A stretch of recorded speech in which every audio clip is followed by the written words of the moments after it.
Salude al que está cerca de usted. Dice que es una bendición que estemos juntos y que estemos, dice la palabra, en armonía. Gloria a Dios. Salude al que está. Tome un minuto para saludar al hermano que está cerca suyo. Gloria a Dios. Gloria a Dios. Qué bendición. Qué bendición el que usted pueda saludarse, bendecirse el uno al otro. Gloria a Dios.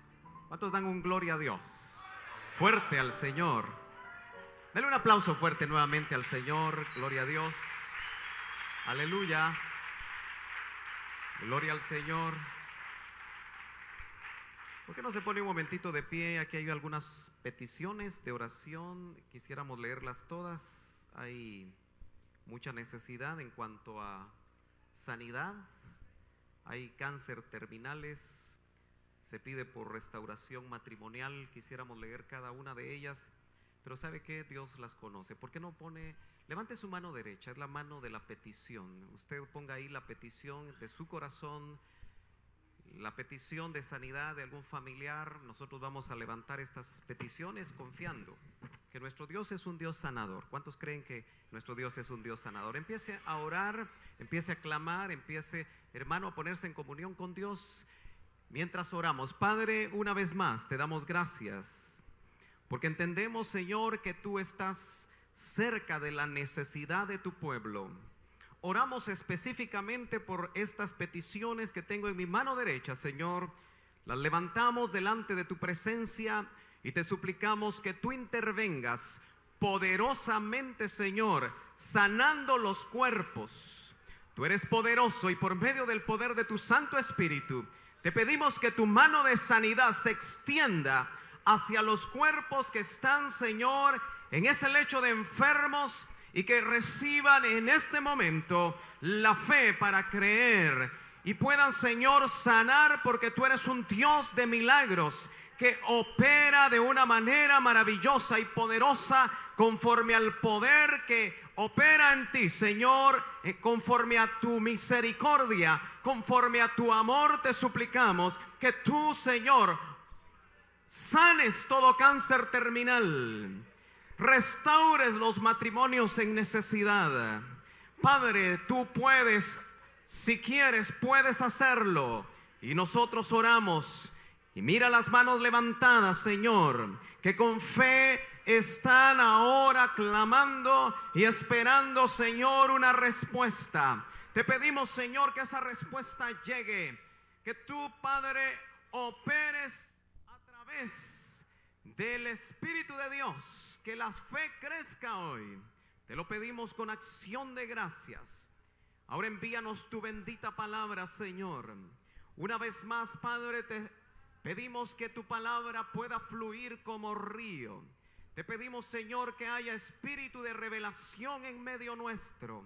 Te pedimos, Señor, que todo estorbo en las mentes, en los corazones, todo lo que embota las mentes, todo oído, Señor, que ya no escucha. Te pedimos, Señor, que en tu misericordia tu palabra nuevamente, Padre, pueda llegar al corazón de aquel que ya no escuchaba tu palabra. En el nombre de Jesús te lo suplicamos en esta hora. Amén y amén. Puede tomar su lugar. Aleluya. Gloria a Dios. Estamos gozosos una vez más de estar aquí en la iglesia de Cristo Elim de Los Ángeles. Teníamos más de un año de no tener la oportunidad de poder compartir con ustedes, pero qué bendición el poder hacerlo. Así que reciban un saludo de la iglesia ya de Cristo en Guatemala. Y me gustaría también llevar un saludo de parte suya, aleluya, para Guatemala. Gloria a Dios. Gloria a Dios. El hermano Jorge nos dio el privilegio de compartir este fin de semana con ustedes el tema general de los tiempos del fin. Indudablemente son temas sumamente amplios. Yo creo que hablar de los tiempos del final tomaría mucho tiempo hacerlo, mas sin embargo esperamos que el Señor nos dé la oportunidad el día de hoy, el día de mañana, el domingo en la mañana y el domingo en la noche, de poder compartir con usted acerca de los tiempos finales. Hoy quiero compartir en el capítulo 1 de Ruth y verso 22. Capítulo 1 de Ruth, verso 22. Nos vamos a apoyar un poco en la pantalla. Y quiero compartir algo que, aunque pareciera a simple vista que no tiene que ver con los tiempos del final, espero que en la medida que vayamos compartiendo con usted se pueda dar cuenta que sí hay mucho que ver acerca de esto. Creo que todos estamos inquietos, nuestro espíritu creo que está inquieto acerca de escudriñar los tiempos del final, ¿no es cierto? Yo no sé cuántos años tiene usted de ser cristiano. ¿Cuántos tienen 5 años de ser cristianos? Déjeme ver las manos. Muy bien. Ahora los que tienen 10 años de ser cristianos, levanten sus manos, quiero ver sus manos. No sé si el pueblo sea mucho más antiguo. 15 años de ser cristiano, levanten bien sus manos, quiero ver. Muy bien. 20 años de ser cristianos. Bueno, entonces 3 años de ser cristianos. Muy bien. Gloria a Dios. Le pregunto esto porque indudablemente usted ha escuchado continuamente que estamos viviendo los tiempos del final, ¿no es cierto? Yo tengo más de 35 años de ser cristiano, desde los 11 años, y he estado escuchando día tras día, mes tras mes, año tras año que el Señor viene. Sin embargo, en lugar de generar en mí duda, después de esos 35 años donde he estado esperando la venida del Señor, indudablemente entiendo por espíritu, no tanto por mi mente, porque una de las cosas importantes que nosotros tenemos que entender en estos tiempos es que nuestros corazones y especialmente nuestros espíritus, porque acuérdense, somos seres tripartitos, tienen que estar sensibles nuestros espíritus a la voz del Espíritu, a la voz de Dios. Usted sabe que Dios es espíritu. Y muchas veces creo que cuando nos acercamos a la escatología o nos acercamos a estudiar los eventos del final, muchas veces estamos tentados a estudiar nada más la Biblia.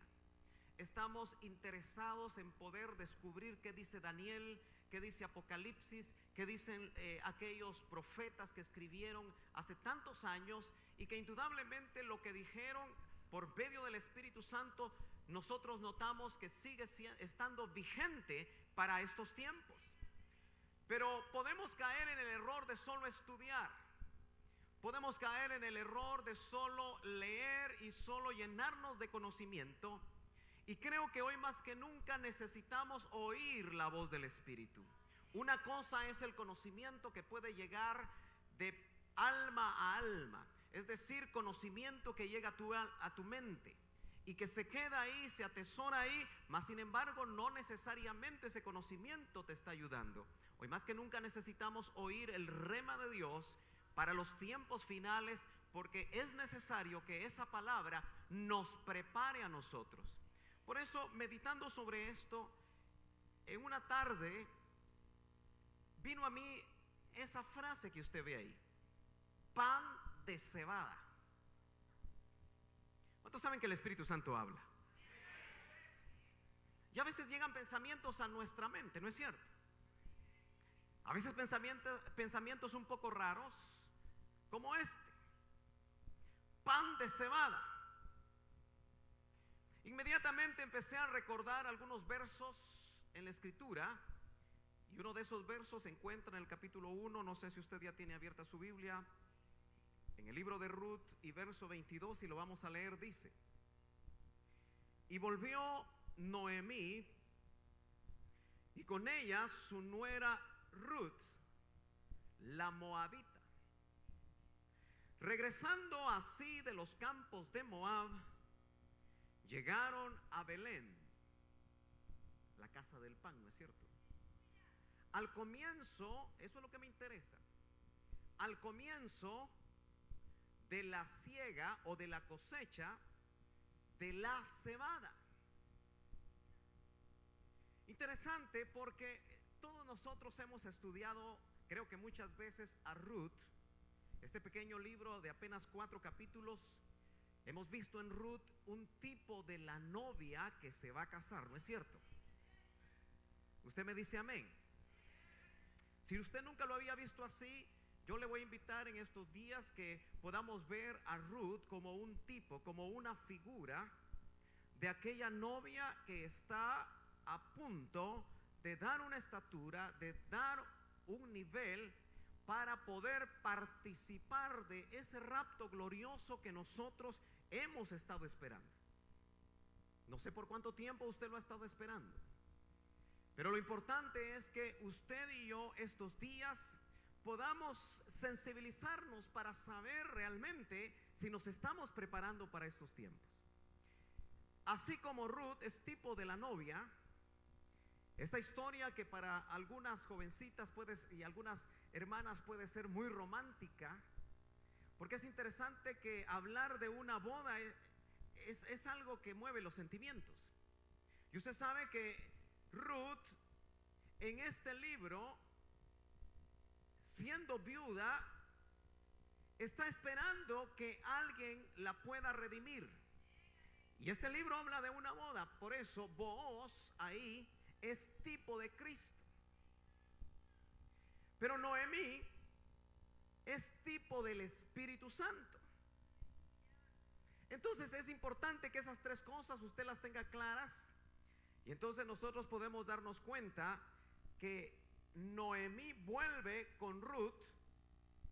Y esto nos habla de una travesía, que es la travesía que nosotros, cada uno de los que estamos aquí, podemos experimentar en estos tiempos.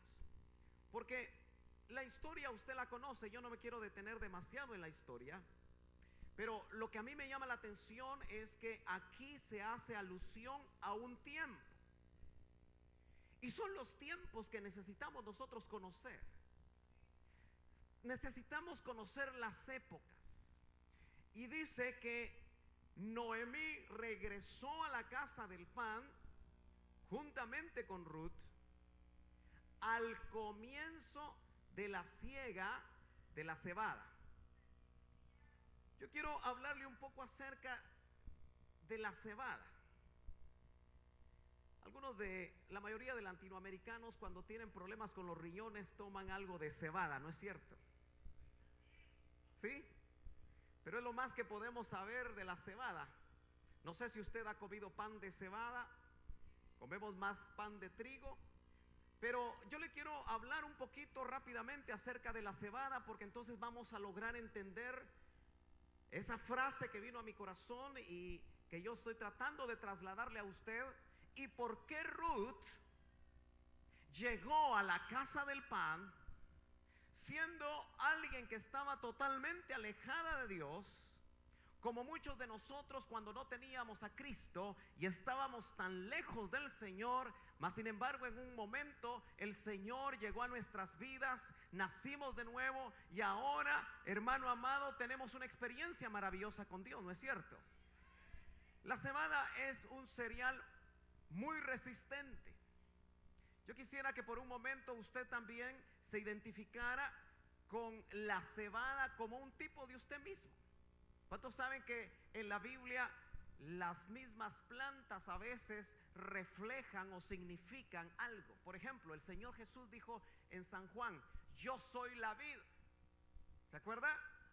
Es una planta. Mi Padre es el labrador. Y habló que nosotros éramos los pámpanos, o sea, esas ramitas donde los racimos de uvas se van a detener, ¿no es cierto? Así que eso me da permiso a mí para hacer ver que también el cereal de cebada, esta plantita, puede hablar de nosotros. Porque interesante que la cebada está marcando un tiempo. Fíjese que dice que era un cereal muy resistente y es el que mejor puede enfrentarse a la sequía. ¿Cuántos como cristianos han tenido momentos de sequía, hermano? ¿Usted ha tenido momentos de sequía o toda la vida le ha caminado bien? ¿Todo le ha ido bien? ¿O hay momentos de sequía? Bueno, la cebada se adapta mejor que el trigo. El trigo siempre ha sido un tipo muy interesante para nosotros los cristianos, ¿no es cierto?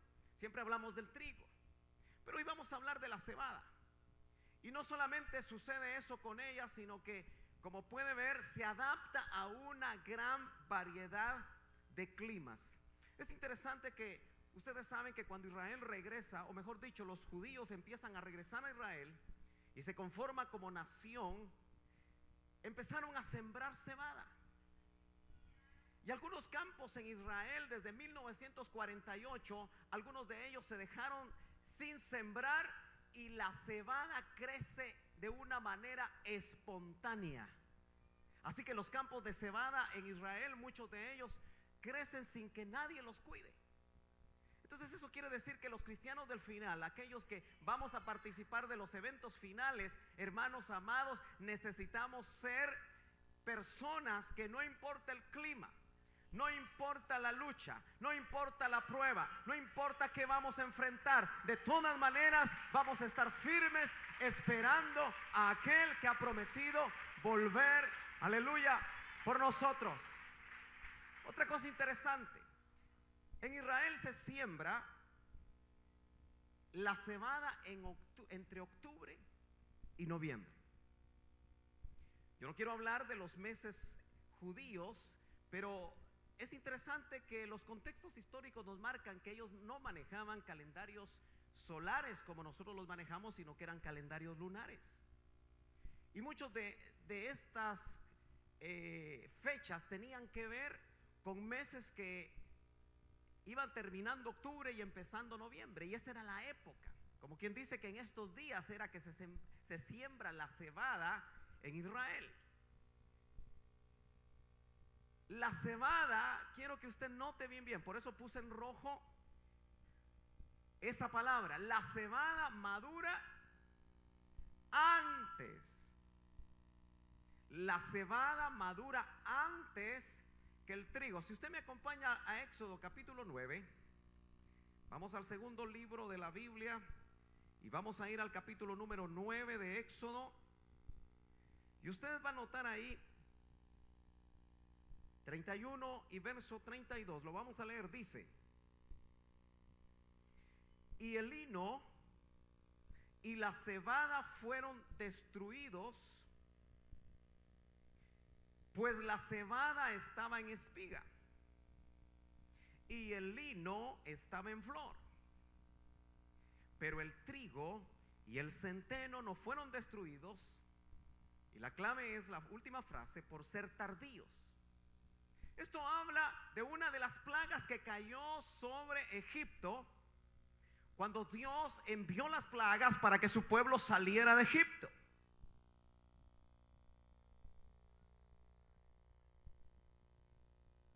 Antes que el trigo, la cebada fue destruida, mas el trigo no.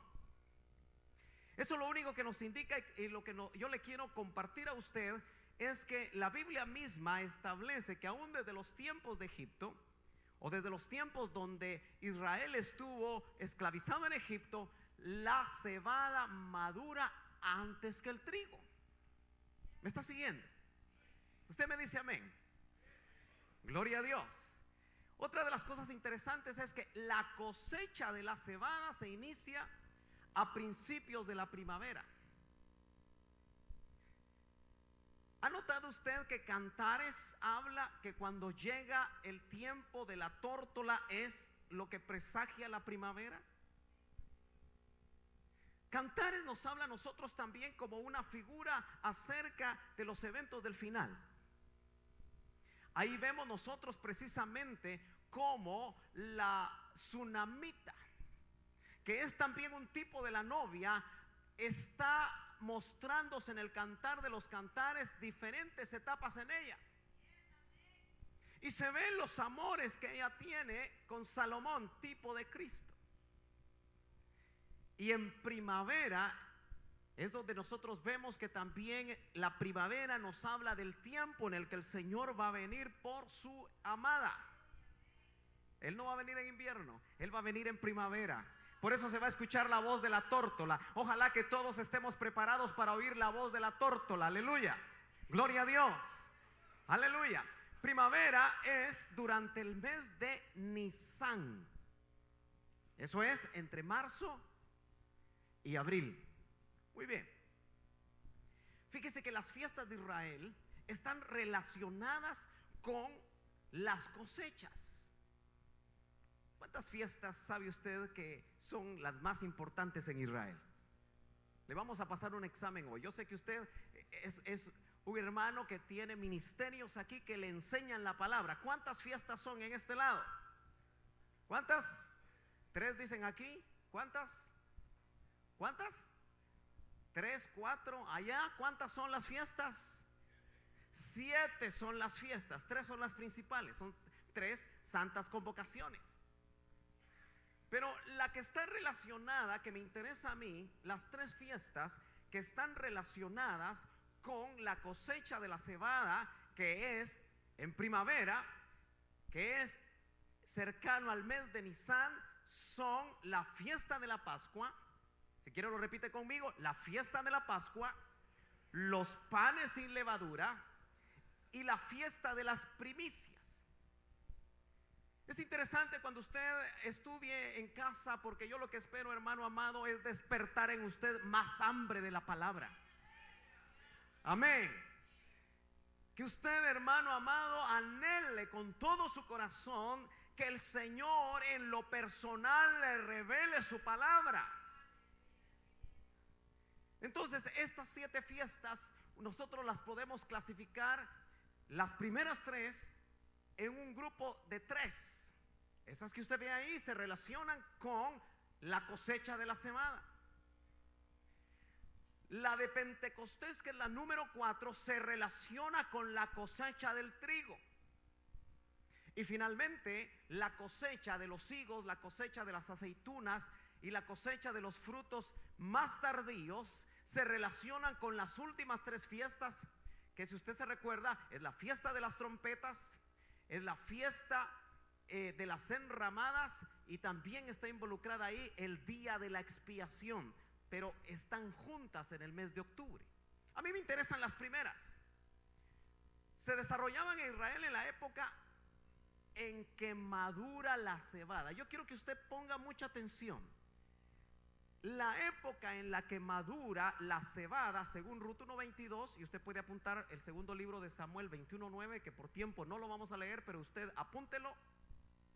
Fíjese que en la fiesta de las primicias, quiero recordarle algo que usted debe saber.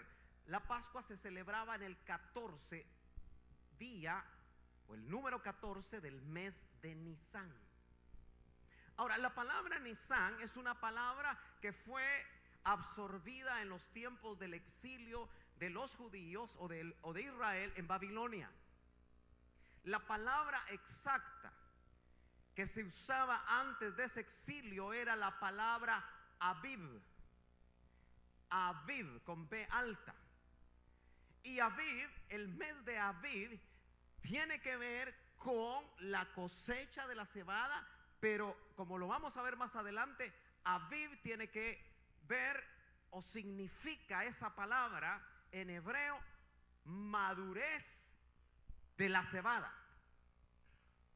¿Me entiende? Si Aviv es la madurez de la cebada, el grano debe madurar al punto que se puede quemar al fuego para luego comerlo. Yo por eso puedo decir que sin poner fechas, el Señor va a regresar en Aviv, cuando usted y yo maduremos. ¿Sabe qué está esperando el Señor? Que nosotros maduremos, que nosotros demos una estatura, que nosotros seamos las primicias de una cosecha que necesita madurar. Por eso Ruth no es casualidad que llegó al inicio de la cosecha de la cebada a la casa del pan. Belén muy bien tipifica, hermano, el lugar donde el Señor nos va a alimentar, el lugar donde el Señor nos va a bendecir. Acuérdese que Ruth nace en una tierra maldita. ¿Se acuerda usted que Moab era un pueblo maldito? ¿Se acuerda usted que Moab fue el producto del incesto? ¿Se acuerda de Lot con una de sus hijas? De ahí nace el pueblo de Amón y ahí nace el pueblo de Moab. Ruth no tenía pactos. Ruth no no tenía, hermano amado, promesas. Ruth no era parte del paquete. Así como nosotros los gentiles tampoco teníamos promesas, dice el Nuevo Testamento. Tampoco teníamos pactos, tampoco teníamos esperanza. Pero el Señor en su misericordia abrió un paréntesis para nosotros, aleluya. Y ahora, en lugar de tener maldición, somos bendecidos por Dios. Aleluya, gloria a Dios. El Señor regresará por su novia preparada en Aviv. Yo espero que todos nosotros estemos buscando ese tiempo. Aviv. Quiero hablarle de este grupo. Los caraítas es un grupo muy especial de judíos. Yo no le vengo a predicar a los caraítas, solo le quiero transmitir algunas cosas interesantes de ellos. Fíjese que el caraísmo es la forma primigenia del judaísmo, tal como lo prescribió Dios en la Torá. Así se definen ellos, rechazando cualquier posterior añadido o añadidura, tal como la ley oral rabínica. Usted sabe que la ley oral rabínica son los comentarios de la Torá que los establecen como a la par de la Biblia. Lo mismo que hace el grupo más grande llamado cristiano, que las encíclicas de este Señor son establecidas al mismo nivel de la Biblia. Ellos rechazan eso y sitúa la final responsabilidad en la interpretación de la Biblia en cada individuo. El caraísmo no rechaza la interpretación bíblica, sino que somete cada interpretación a un personal escrutinio, sea cual fuere su origen. ¿De dónde viene eso de caraítas?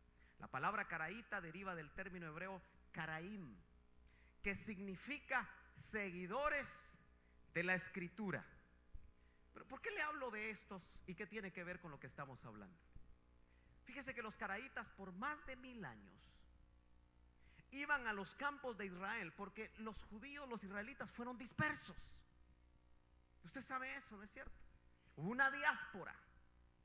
Cada uno fue llevado a diferentes lugares. Pero estos que eran celosos iban o regresaban a los campos de Israel con el único propósito de establecer si la cebada había madurado. Ellos estaban buscando, porque todavía al día de hoy tratan de mantener sus fiestas exactamente como fueron establecidas. Muy meticulosamente ellos regresaban a Israel para ver si la cebada había madurado, si estaba a punto.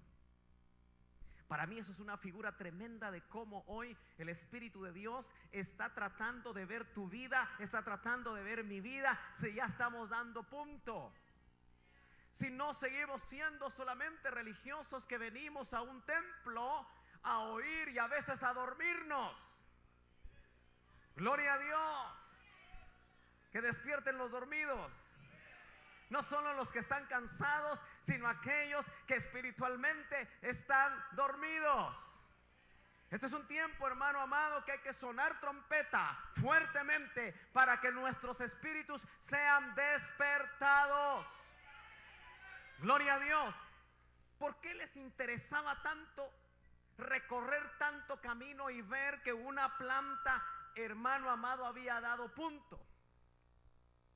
Porque en el momento que estaba lista la cebada, se empezaba a contar el 14 del mes de Aviv para celebrar la Pascua. Era lo único que les interesaba a ellos.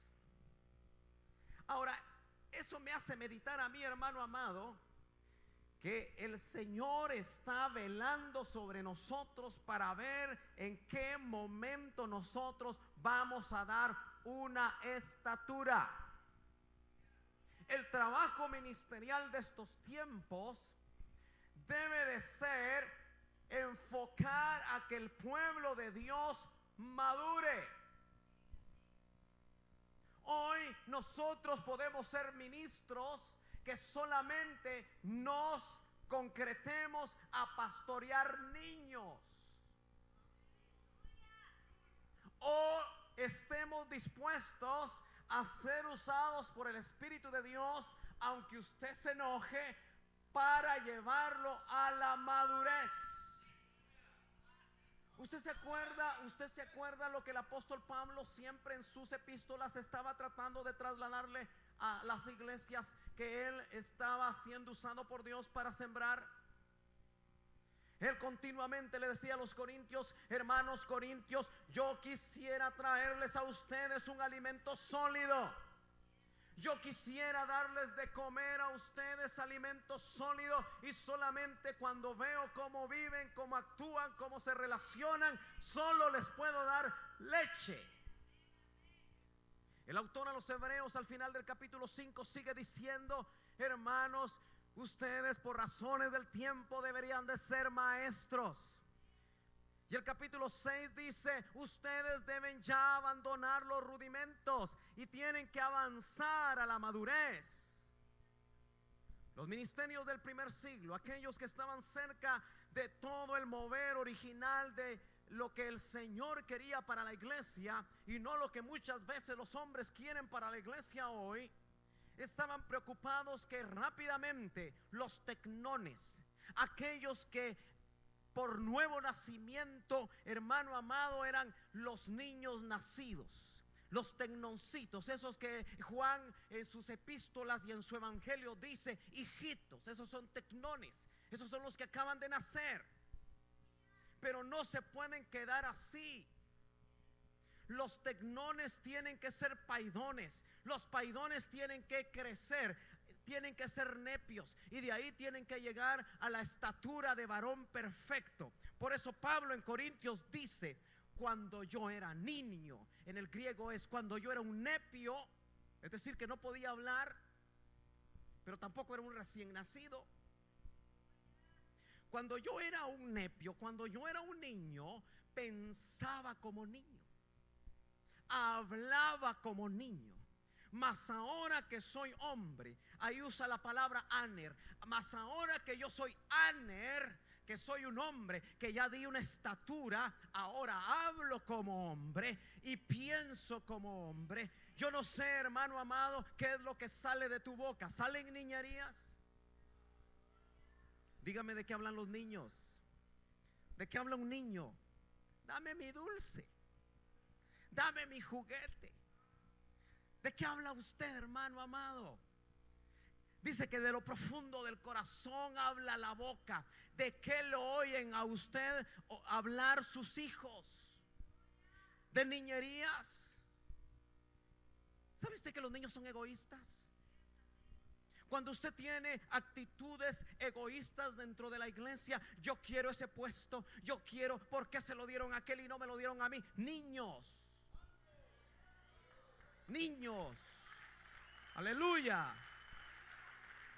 Cuando me siento triste porque a mí no me dieron esto o aquello, eso es niñería. El trabajo de los ministerios hoy es que maduremos. ¿Cuántos dan gloria a Dios? Por eso los caraítas estaban interesados, hermano. ¿Usted se imagina hacer un gran recorrido solo para ver que una plantita se había madurado? Esto es una figura tremenda para nosotros.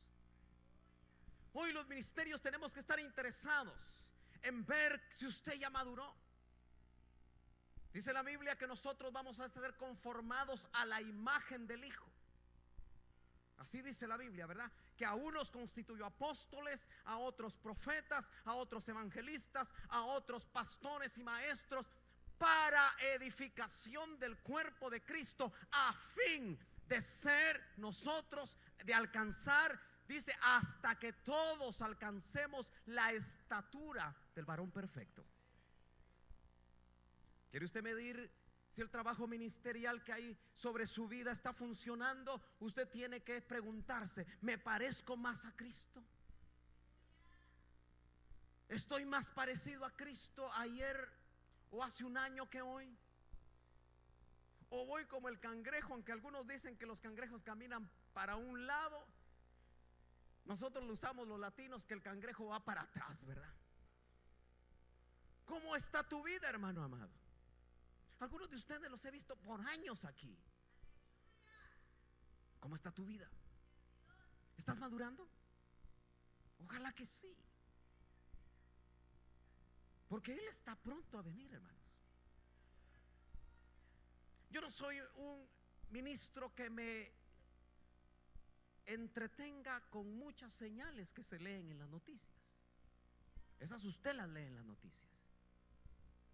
A mí me interesa más preguntarle al Espíritu lo que se ve en la superficie, qué es lo que verdaderamente significa.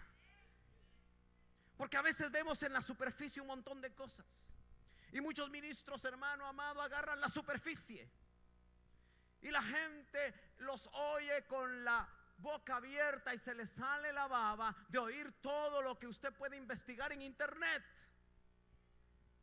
o lo puede leer en las noticias. Y hoy es una novedad y mañana es otra cosa.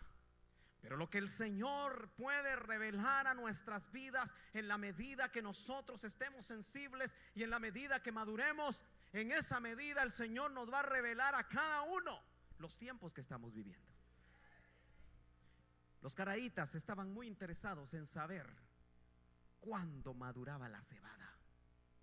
Ruth regresó al final de la cosecha, o mejor dicho, al inicio de la cosecha de la cebada. Yo me pregunto, ¿estará ya iniciando la cosecha?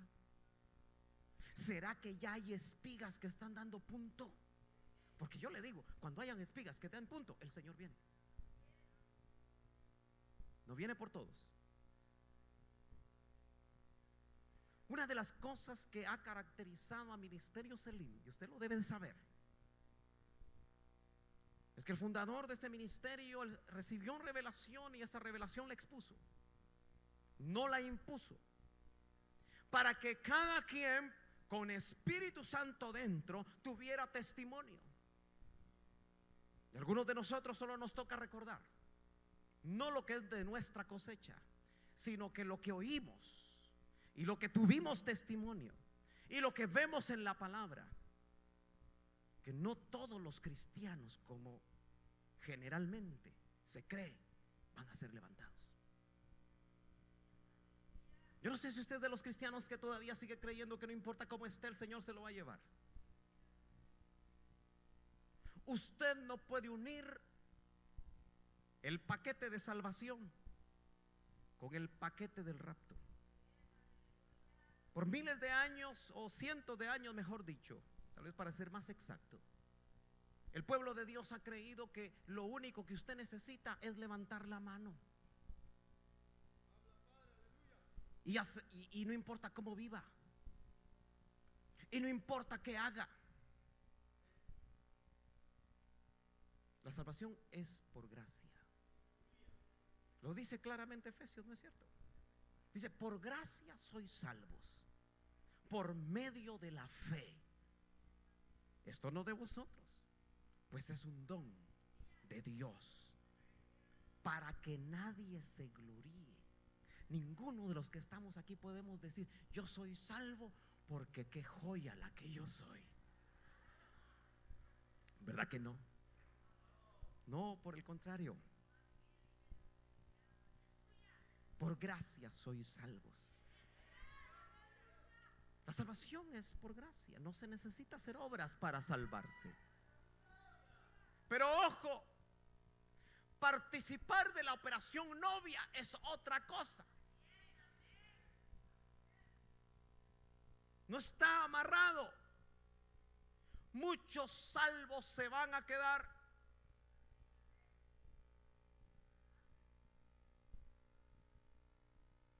Porque se quedaron sin dar estatura. Se quedaron jugando a la religión.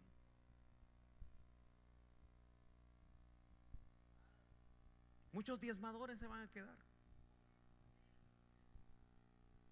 ¿Aló? Porque lo que a él le interesa ahora es cómo está la cebada. ¿Está dando a punto? El 14 de mes de Nisan nos habla a nosotros de la Pascua. Y esa fiesta, usted sabe que nosotros ya no guardamos fiestas judías. Amén. A usted espero que nunca le agarre el gusanito que le ha agarrado a muchos cristianos que yo he conocido, incluso pastores, que de repente aparecen con su sombrerito aquí usted. Usted sabe de qué estoy hablando, ¿verdad? No, nosotros, mucho de lo que está en el Antiguo Testamento no tiene nada que ver con nosotros en cuanto a los ordenamientos legales, pero sí tiene principios, pero sí tiene revelación, pero sí tiene figuras. Y lo que habla a nosotros la Pascua es precisamente el nuevo nacimiento. Por eso, si usted me acompaña ahí a 1 Corintios 5:8, yo quiero que usted lo lea conmigo. Leamos desde el 7 mejor. Aquí lo tiene usted. Dice: limpiad, este es el apóstol Pablo, la levadura vieja, para que seáis masa nueva. Note la forma tan figurativa con la que el apóstol hablaba. Hay muchos hermanos que dicen: esos del IMSS solo figuras son usted. ¿Y qué culpa tengo yo? Si también el apóstol Pablo, perito arquitecto de la iglesia, usaba las figuras. Cristo hablaba por medio de parábolas. Y eso sí, cuando él le hablaba había gente que no tenía oídos. ¿Se acuerda? ¿Cuántos aquí todavía tienen oídos? El que tenga oídos para oír, oiga. Gloria a Dios. Así como lo sois, solo el nuevo nacimiento produce masa nueva. La levadura vieja es religión. ¿Usted oyó la profecía o usted ya no le pone atención a las profecías? ¿Qué decía la profecía de hoy? Idolatría. ¿Sí? ¿Sabe usted que hoy los evangélicos idolatran hombres? Ministros que se idolatran, organizaciones que se idolatran. El diablo es muy sutil y cambia los objetos de idolatría. Por eso nosotros al único que vamos a amar y vamos a rendir culto se llama Jesucristo. Es el único. Aleluya. No podemos rendir culto a organizaciones, hermano. ¿Me está siguiendo? Eso puede ser levadura vieja y eso daña los corazones. Porque ¿sabes qué? Las organizaciones pueden dañar, pueden confundir, pero Cristo no te va a confundir. Somos masa nueva porque ya Cristo, como dice aquí más adelante, nuestra Pascua, aquí lo dice, porque aún Cristo dice, lo lee, nuestra Pascua. Usted en Cristo ya tiene su Pascua completa, única. La Pascua, hermano amado, hablaba de un pueblo que estaba esclavo en Egipto, tipo del mundo para nosotros. Pero ese éxodo, ese día en el que ellos salieron de Egipto, se estableció la muerte de un cordero. Bueno, fueron muchos corderos que se comía uno por familia, ¿se acuerda? Eso quiere decir que tuvo que haber derramamiento de sangre, porque en el Antiguo Testamento se establecía un principio que sin derramamiento de sangre no podía haber remisión de pecado. ¿Cuántos saben que el cordero, no los corderos, el cordero de Dios que quita el pecado del mundo, derramó una sola vez su sangre? Su sacrificio fue perfecto. Y desde que esa sangre se derramó, los pecados de la humanidad fueron redimidos, pero eso lo aplicas tú individualmente por fe. Por eso no hay nietos, hermanos amados. Tenemos que empezar, si queremos hablar de los eventos del final y queremos participar de ellos, que si deseamos que nuestros hijos, hermanos, participen, lo primero es que nazcan de nuevo. Lo único malo es que eso no lo podemos hacer nosotros. Por eso Los padres, los que somos padres, necesitamos ser los primeros intercesores por nuestros hijos. No traerlos a la iglesia solamente. Qué bueno que los traigas, pero qué mejor es que ellos nazcan de nuevo. Porque si no hay Pascua, no va a haber primicias. Porque la Pascua inicia ese ciclo de fiestas. La Pascua habla entonces para nosotros del nuevo nacimiento. Cristo fue crucificado y Él es nuestra Pascua. Por tanto, dice el verso 8, ¿lo tiene ahí o lo puede leer acá? Por tanto dice, celebremos la fiesta. ¿Cuál fiesta? ¿La de los judíos? No, sino que dice, no con la levadura vieja, religiosidades, ritos, ceremonias. Dice, ni con la levadura de malicia y maldad. Eso está hablando de cosas internas. Acuérdese que los hombres más religiosos del tiempo de Cristo, el Señor los tuvo que denunciar. Y los denunció como sepulcros blanqueados, los religiosos de ese tiempo. Y entonces vemos nosotros acá que dice, sino con panes sin levadura, de sinceridad y de verdad. Quiere decir que la fiesta de los panes sin levadura para nosotros habla de un proceso y un trabajo interno. Nos habla de consagración, nos habla de limpieza, nos habla de ministración. Porque una vez usted ha cambiado naturaleza por medio del nuevo nacimiento, el Espíritu Santo al cristiano normal, aquel que tiene el ADN de arriba, la nueva naturaleza lo que le pide a ustedes no pecar. La nueva naturaleza lo que le pide a ustedes apartarse para el Señor. No es el pastor, no es el discipulador, no es el anciano, es el Espíritu de Dios, el que está dentro de nosotros, el que nos pide, el que nos invita, el que nos seduce para cambiar.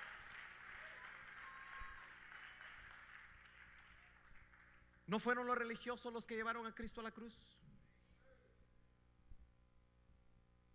Los religiosos tenían levadura de malicia y maldad. No querían dejar sus puestos, no querían dejar sus riquezas, no querían dejar el status quo religioso que tenían. Entonces mejor mataron, sin saber que cumplían el plan de Dios. Pero nos pide a nosotros panes sin levadura, de sinceridad y de verdad. Entonces la fiesta de los panes sin levadura nos habla de limpieza, nos habla de consagración.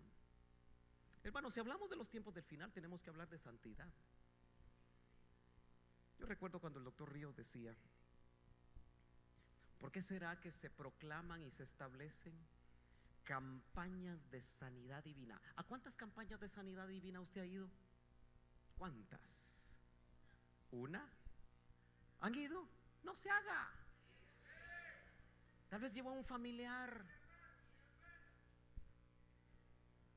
Y yo no digo que sea malo. Entonces, hermano, levanto mi mano, va a decir usted, ¿verdad? Pero ¿verdad que hay muchas convocaciones en los estadios a campañas de sanidad divina? ¿Alguna vez usted ha visto un gran anuncio que diga campaña de santidad divina? ¿Ninguno? ¿Por qué será? ¿Por qué será? ¿Qué es más importante, hermano? ¿El cuerpo o lo de adentro? El Señor lo planteó de esta manera en una ocasión. ¿Qué es más fácil decir? ¿Tus pecados te son perdonados? ¿O levántate y anda? Uno alude a la necesidad interna del hombre, y lo otro alude a la necesidad física externa. Ahora, seamos sinceros, ¿cuál es más importante muchas veces para nosotros? Lo de afuera, hermano. Seamos sinceros. Lo que se ve. Alguno puede decir, ¿acaso voy a comer con santidad? ¿Acaso me voy a vestir con esto o aquello? Y la prioridad es lo de afuera. Pero el Señor dio una enseñanza magistral ahí. Y dijo, para que sepan que el Hijo del Hombre tiene poder para perdonar pecados, le dijo al paralítico, tus pecados te son perdonados. Y los religiosos casi se puede oír que dijeron, no puede. Tal vez hubiéramos dicho nosotros lo mismo. Pero para que supieran ellos, les dijo, ahora tú levántate. El resultado del trabajo interno en Dios siempre es el trabajo externo. Amén. Qué maravilloso es saber entonces que el Señor espera que nosotros, hermano amado, nos trabajen adentro. ¿Cuántos aquí saben de la administración del alma? ¿Todos saben de la administración del alma? Qué bueno. ¿Y cuántos se ministran?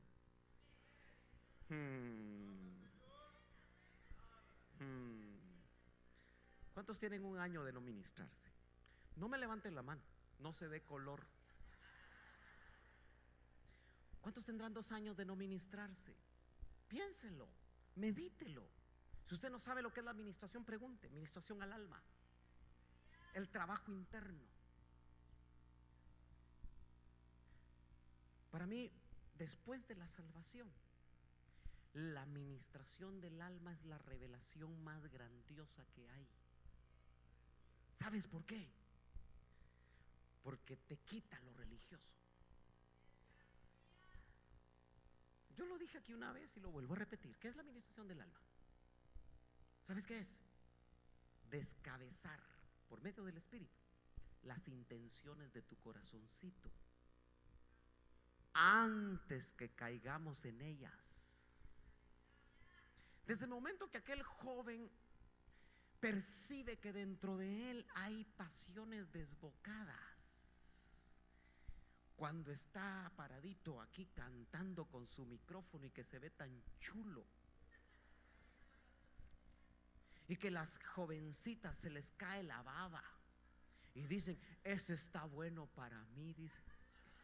Aquí no, en las iglesias de la luna.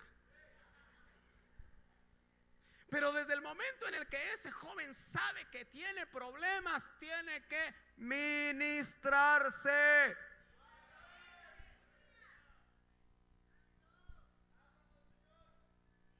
Sí, hermano amado. Porque después de la Pascua, panes sin levadura, todo en el tiempo de la cosecha de la cebada, todo para ser parte de la fiesta de las primicias, todo para que el sacerdote en la fiesta de las primicias, después de 8 días de establecida la Pascua, se mecía una gavilla. Y esa gavilla, hermano amado, mecida, primero tenía que ser chequeada por el sacerdote. ¿Cuántos saben que Cristo va a aparecer para ver cómo estamos nosotros? Porque dice Efesios que Él viene a presentarse una iglesia sin mancha ni arruga. No está hablando de arrugas físicas, hermana, no se preocupe. Si ya las patas de gallo parecen de chompipe, no se preocupe. No son esas, son las de adentro, sin mancha ni arruga, para presentársela a sí mismo. ¿Sabe qué va a venir a hacer Cristo? A ver si nos parecemos a Él. ¿No es cierto que estamos siendo conformados a su imagen? Entonces Él va a venir para ver si se ve a sí mismo en usted. Y si no se ve Él a sí mismo en usted, es que no estamos listos. ¿Me está siguiendo, hermano?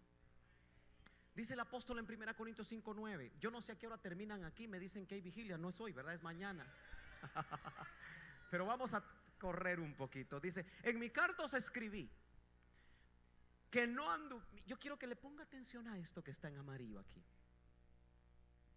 Este es un pasaje que si lo pusiéramos en práctica la cosa se complicaría mucho, pero es Biblia. Yo le aseguro que usted no lo tiene subrayado, porque los cristianos solo subrayamos las promesas.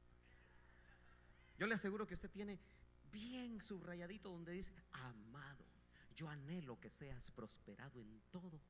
Y solo hasta ahí, porque eso de que prospere el alma, no usted. Mejor yo quiero prosperar y que tenga salud. Qué bueno, pero subraya esto. En mi carta os escribí que no anduvierais en compañía de personas inmorales.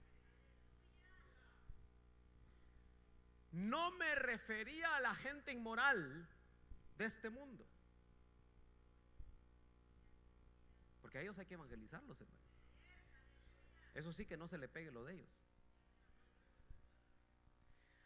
O a los avaros y asadores, o a los idólatras, porque entonces tendrías que salir del mundo. Y en su oración sacerdotal de San Juan 17 dice: Señor, yo no te ruego que los quites del mundo, sino que los guardes del mal. ¿Se acuerda? Esa es la oración intercesora que está vigente. Él sigue intercediendo por nosotros. Acuérdese que todavía no se ha tirado el candelero de oro para que se termine la intercesión por nosotros. Amén. Póngale atención a esto. 11. Sino que en efecto, 1 Corintios 5:11, para los que no leen hasta ahí. Sino que en efecto os escribí que no anduvierais en compañía de ninguno que llamándose hermano es una persona inmoral, o avaro, o idólatra, o difamador, o borracho, o estafador. Con ese ni siquiera comáis.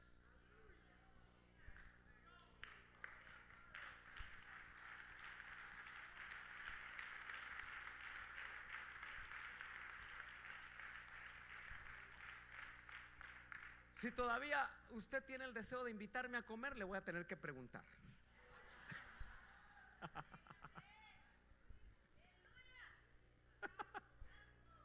Como que hay que preguntar, ¿verdad? Mire, hermano, ¿y usted vive con su esposa? Ah, sí. ¿Y ya se casó con su esposa? Aló. ¿Y con la que vive su esposa?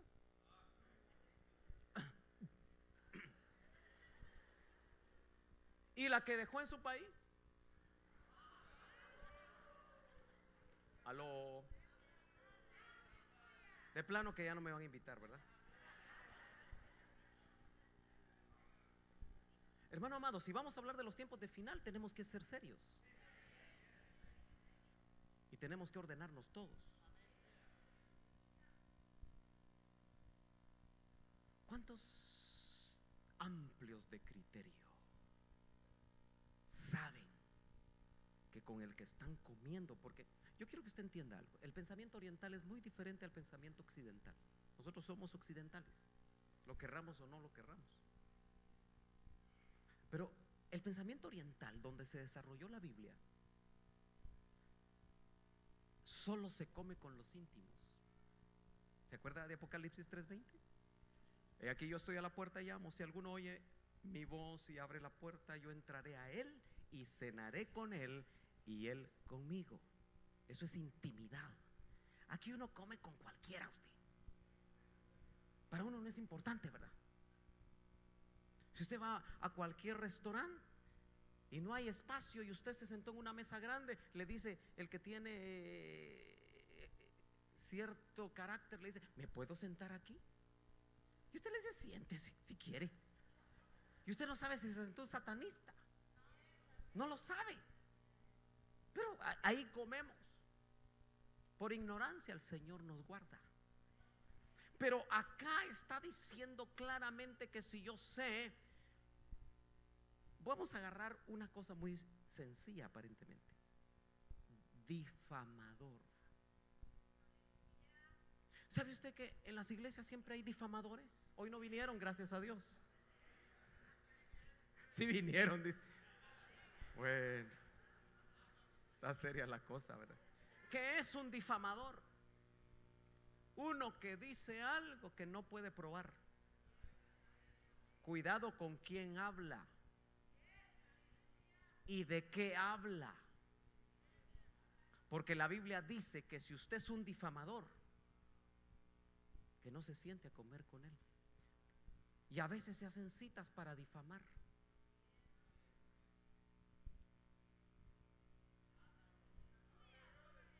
Hermano, yo no sé nada. Yo no sé nada. Pero en todos lados es igual. De donde yo vengo también. Y por eso me voy a llevar el casete y se los voy a poner. Sí, hermano amado.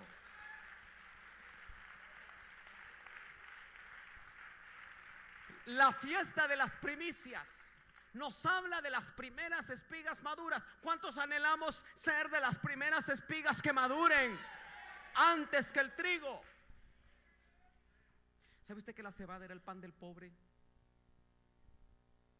El pan de cebada costaba 3 o 4 veces menos que un pan de trigo. Eso nos indica que los que somos cebada y que maduramos antes que el trigo, porque a estas alturas usted tiene que entender que la cebada habla de la novia, el trigo habla de Israel, y los demás frutos, los higos, las aceitunas, los más tardíos, hablan de las naciones.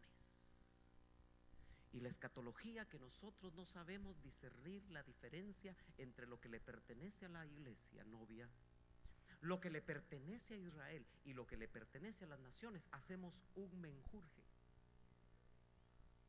Por eso está que ahora respetadísimos pastores que antes creían en el rapto, ahora predican a voz en cuello que ya no hay rapto. Solo porque ahora les agarró la doctrina de la prospe. Y a ninguno que predica la doctrina de la prosperidad le interesa que Cristo venga, porque todavía no ha llegado a millonario, ni va a llegar. Qué bueno que aquí lo ayudan a uno a predicar. Aleluya. Hay pastores muy respetables en cualquier parte del mundo que están haciendo planes para el 2050.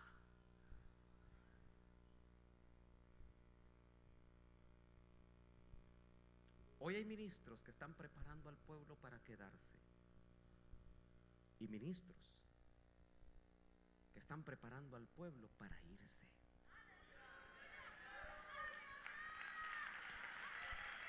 Aleluya. Eso no quiere decir que tú el día de mañana vayas a renunciar a tu trabajo. Momento, pueblo. El que no trabaja, no food, no comida. Amén.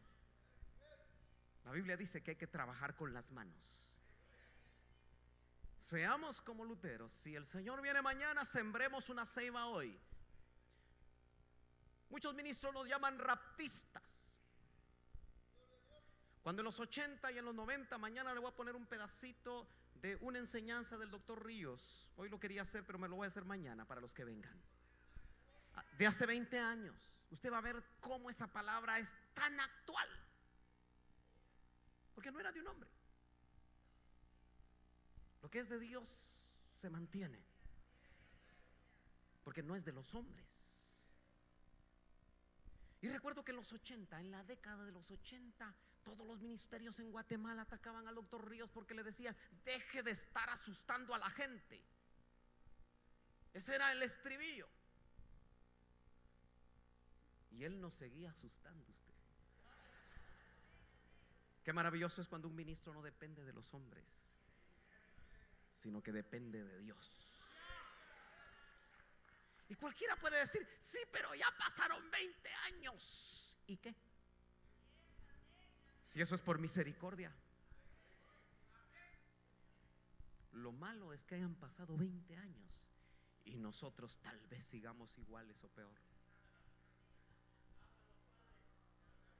Eso sí está serio. La espiga de cebada que el sacerdote mecía era una espiga que era de las primicias de la cosecha de la cebada, en la fiesta de las primicias. Por eso nos habla de aquellos que van a ser levantados por haber alcanzado la estatura del varón perfecto. Es interesante que Gedeón, ahí en el libro de los Jueces, se tiene que enfrentar al enemigo. El tiempo de los jueces es muy parecido al tiempo que estamos viviendo, porque dice la Biblia que cuando murió Josué y los ancianos que le sobrevivieron, dice que Israel se pervirtió y cada quien hacía lo que bien le parecía. Así dice el libro de los Jueces. Qué casualidad que Ruth está y se desarrolla la historia en el período de los jueces. Eso quiere decir que nosotros actualmente estamos viviendo el período donde cada quien hace lo que bien le parece. Y otra característica que había en el tiempo de los jueces es que escaseaba la palabra y la revelación. Gedeón, uno de esos jueces, tenía que enfrentar a los madianitas, ¿se acuerda? Que se comían todo lo que Israel sembraba. Hoy me temo que hay madianitas que están arrasando con sus enseñanzas toda la comida espiritual que tal vez tú has comido y que te puedes estar dejando robar. No lo permitas. ¿Me está siguiendo? Por eso hoy más que nunca tenemos que tener cuidado que oímos. Hermano, cuando usted encienda la tele, discierna. No se trague todo, por favor.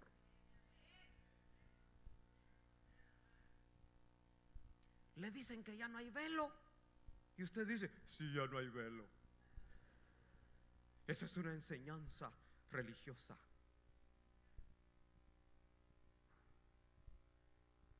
Aló. Hay mucho movimiento doctrinal que se está comiendo lo que está en el corazón. Oiga usted un ministro por una semana de prosperidad y usted la otra semana está presentando su carta de renuncia aquí porque usted quiere lo que le están enseñando allá. ¿Sabe de qué le estoy hablando? Tenemos que tener cuidado en estos tiempos. Josué, o mejor dicho, Gedeón bajó al campamento enemigo. Usted lo puede ver en el capítulo 7, 13 y 14. Léalo en casa. Y qué casualidad que uno de los soldados le estaba contando al otro cuando él bajó al campamento enemigo que había tenido un sueño donde vio que un pan de cebada, qué casualidad, ¿verdad?, venía sobre el ejército a destruirlos. Cristo es nuestro pan de cebada. ¿Se acuerda cuando él en el capítulo 6 de San Juan dice: yo soy el pan que descendió del cielo? Y les dijo cosas tremendas ahí en el capítulo 6 a sus discípulos, a los cercanos y a los no muy cercanos. Y les dijo, hay una versión que dice: el que no mastica mi carne, dice una versión.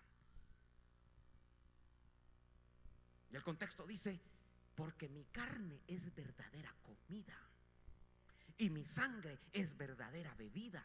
Y el que no come mi carne, el que no mastica mi carne y no bebe mi sangre, no puede tener parte conmigo. Ahí se dio la primera apostasía de la que Cristo mismo fue testigo. ¿Sabe usted que uno de los requisitos para ser pastor es estar preparado para las divisiones.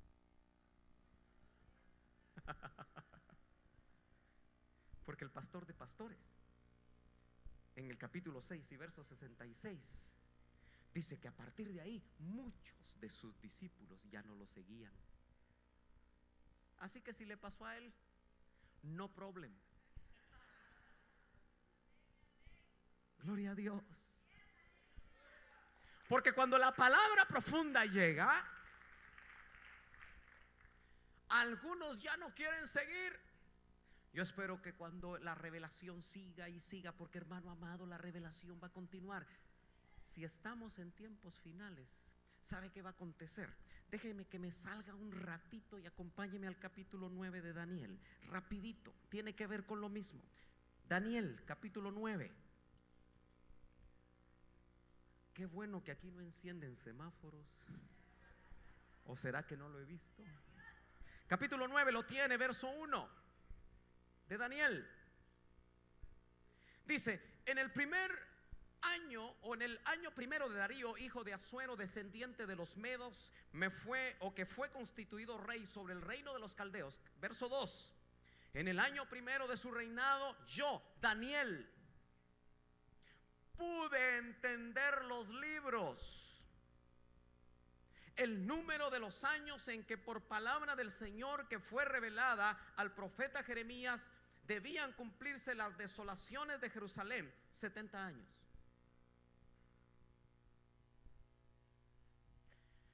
¿No será que en el primer año del reinado de alguien muy importante vamos a empezar a entender los libros? Lo que usted y yo necesitamos es entender que se nos abra la palabra, como a Daniel. Y usted puede seguir leyendo ahí y se va a dar cuenta que él se arrepintió de sus pecados y los de sus antepasados, de los pecados personales y los pecados del pueblo, porque vino revelación. El tiempo de Daniel es para ahora, porque en los tiempos finales va a haber profusión angélica preparando a la novia.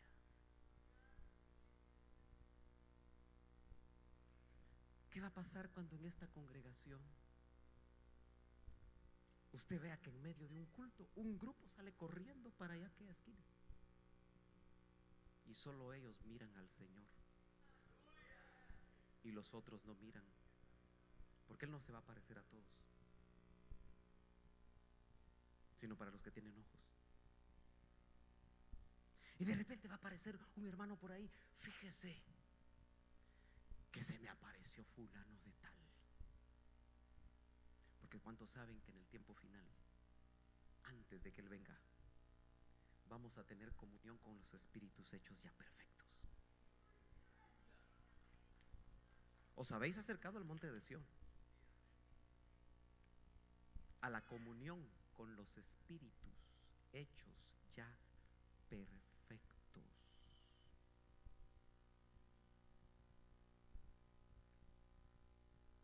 Solo así vamos a despertar, hermano. Que vengan testigos a decirnos: eso ya pasó, o no pasó. Lea Mateo 27, 51. Después de la resurrección de Cristo, los cuerpos de muchos santos se levantaron. Usted lo puede leer ahí, ya pasó. Lo que aconteció al cuerpo físico de Jesús acontecerá al cuerpo místico que somos nosotros.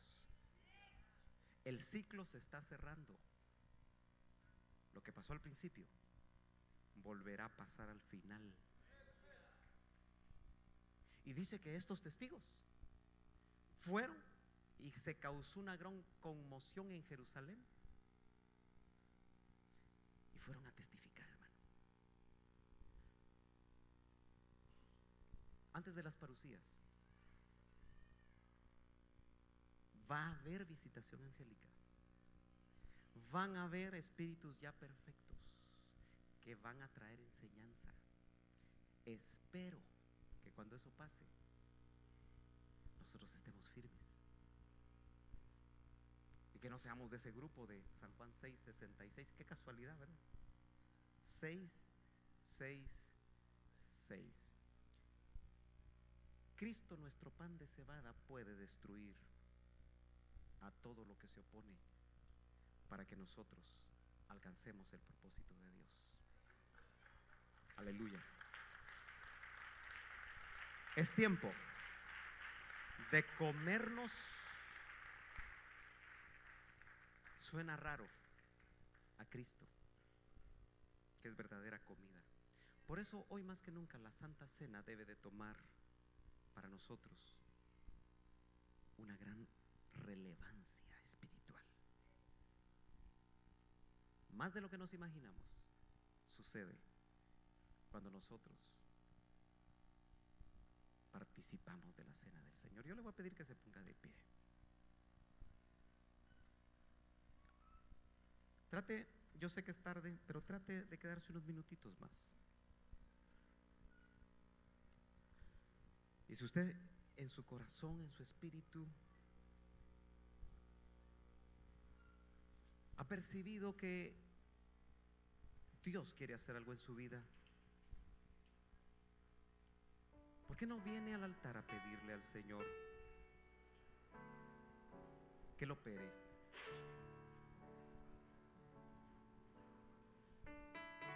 Que usted, como un grano de cebada, Oh, sí, Señor. Oh, sí, Señor. esté dando punto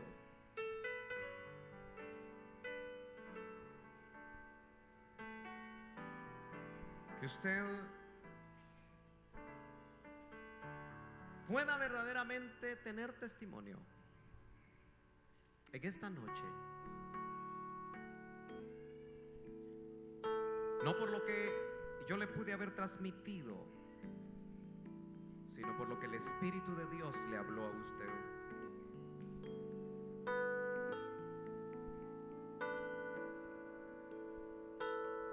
¿Has participado de la fiesta de la Pascua? ¿Realmente has nacido de nuevo? Es una pregunta que podría parecer que está de más.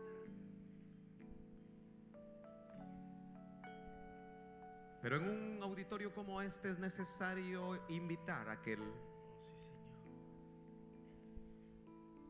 que tal vez ha estado por años en la iglesia, en el templo, pero todavía no tiene el testimonio que da el Espíritu de Dios cuando dice que el Espíritu Santo da testimonio a nuestro espíritu de que somos hijos, no asistentes a un templo, no participantes de una religión. El Espíritu Santo da testimonio a tu espíritu que eres hijo. Porque si no da testimonio que eres hijo, Oh, sí, Señor. acércate rápidamente para que oremos por ti. Un diácono te puede asistir, un anciano, para que tú puedas participar de la fiesta de la Pascua, de la revelación de Cristo como tu Salvador.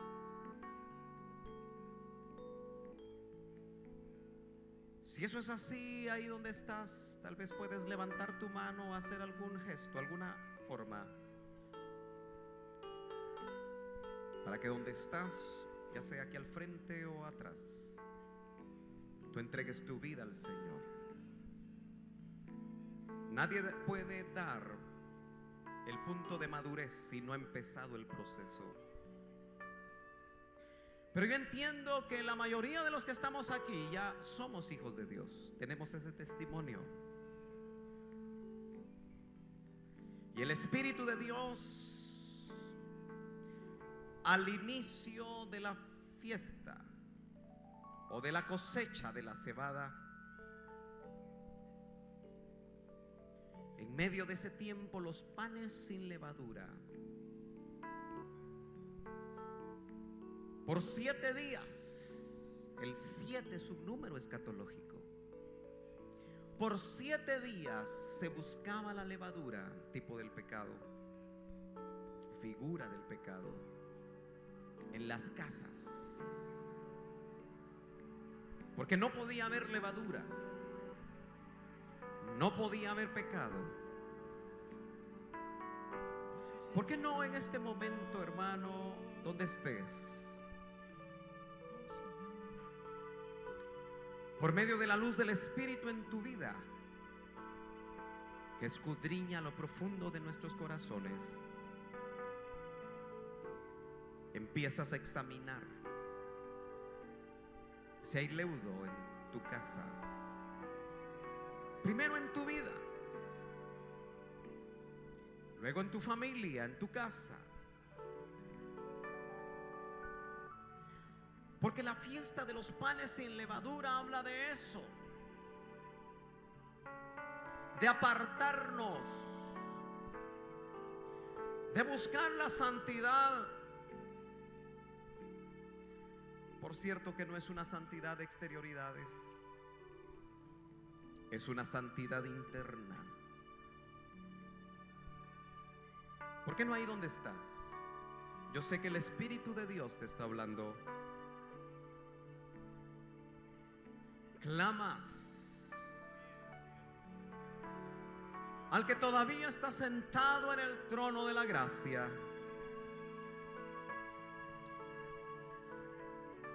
Y te arrepientes.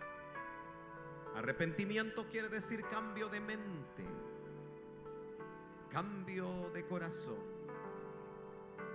Y te dejas ministrar ahí donde estás. Dios y tú, en este momento, Él está examinando. Él se está paseando en medio del candelero o de los candeleros y está escudriñando. ¿Por qué no entregas hoy lo que te ha costado entregar? ¿Por qué no sueltas hoy lo que te ha costado soltar?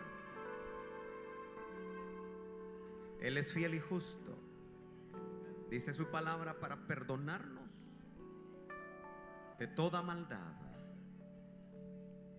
Fiesta de los panes sin levadura. Esos panes eran de cebada.